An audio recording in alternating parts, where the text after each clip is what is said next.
కూటమి అధికారంలోకి వచ్చిన తర్వాత పోలీసులు వ్యవహరిస్తున్నటువంటి తీరుకు సంబంధించి జగన్మోహన్ రెడ్డి గారు అనేక సందర్భాల్లో అనేక ప్రెస్ మీట్లలో మీ వ్యవహార శైలి మీరు మార్చుకోవాలి, మార్చుకోకపోతే మేము అధికారంలోకి వచ్చిన తర్వాత ఖచ్చితంగా మిమ్మల్ని మీ బట్టలు ఊడదీస్తామని చెప్పి కామెంట్ చేయడం జరిగింది. ప్రతి పోలీసు వ్యక్తికి కూడా చెప్తా ఉన్నా, అన్యాయం చేసిన వీళ్ళందరినీ అధికారులందరినీ బట్టలు ఊడదీసి నిలబెడతామని చెప్పి కూడా ఈ సందర్భంగా తెలియజేస్తా ఉన్నాను. రిటైర్ అయిపోయినా కూడా సప్త సముద్రాల అవతల ఉన్నా కూడా మొత్తం అందరినీ కూడా పిలిపిస్తామని చెప్పి కూడా ఈ సందర్భంగా చెప్తా ఉన్నా.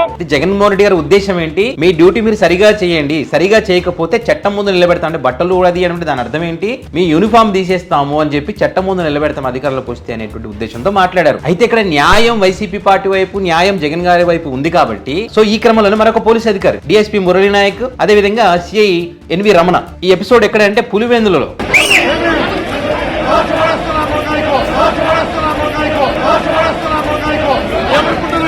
డిఎస్పీ మురళీ నాయక్ గారు వైసీపీ పార్టీ నాయకులను ఉద్దేశించి కాల్చి పడేస్తా నా కొడక అని చెప్పి ఏదైతే మాట్లాడారో ఆ మాటలు పెద్ద ఎత్తున వైరల్ అయినాయి. ఈ అంశం జగన్ గారి దృష్టికి తీసుకెళ్ళినప్పుడు జగన్ గారు అన్నారు, కాల్చి పారేస్తా నా కొడక డిఎస్పీ.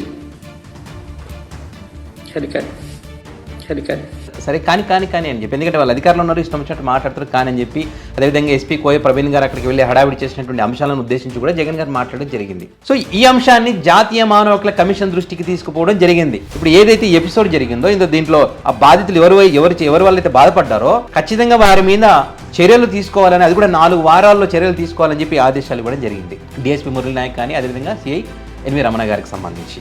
సో ఇదంతా ఒక ఎత్తు అయితే, ఇక్కడ ఈ ఎన్వి రమణ సిఐ గారు ఎవరైతే ఉన్నారో ఆయన పట్టపగలే లంచం తీసుకుంటూ ఏసీపీకి పట్టుబడ్డాడు. ఈ పట్టుబడినటువంటి ఈ ఎపిసోడ్ లో డిఎస్పీ మురళీ నాయక్ ప్రమేయం కూడా ఉందనేటువంటి ఒక చర్చ రావడంతో మరి ఒక రోజంతా ఈయనను ఏసీపీ అధికారులు విచారించడం జరిగింది. సో ఇంకా దాంట్లో భాగంగా విచారణ ఉంటుందని కూడా చెప్పారు. అంటే ఇక్కడ జగన్మోహన్ రెడ్డి గారు ఏదైతే మేము అధికారంలోకి వచ్చిన తర్వాత వీళ్ళని చట్టం ముందు నిలబెడతాను ఏదైతే అన్నారో, జగన్ గారికి అవకాశం ఇవ్వకుండా భగవంతుడే గాని ఈ కర్మ యొక్క ఫలితం అనుభవించాలి కదా. ఇవన్నీ కూడా ఇప్పుడే వీళ్ళు కూటమి అధికారంలో ఉన్నప్పుడే మీరు సరిగా డ్యూటీ చేయకపోతే, శృతి మించి మాట్లాడితే, నోటికి ఎంత సొంత మాట్లాడితే, భయభ్రాంతులకు గురి చేస్తే, చట్టాన్ని ఉల్లంఘిస్తే ఎట్లా ఉంటుందంటే ఈ రకంగా ఉంటుందని చెప్పి ఇప్పుడు జరుగుతున్నటువంటి పరిణామాలు అతిపెద్ద ఎగ్జాంపుల్ గా మనం చూడవచ్చు.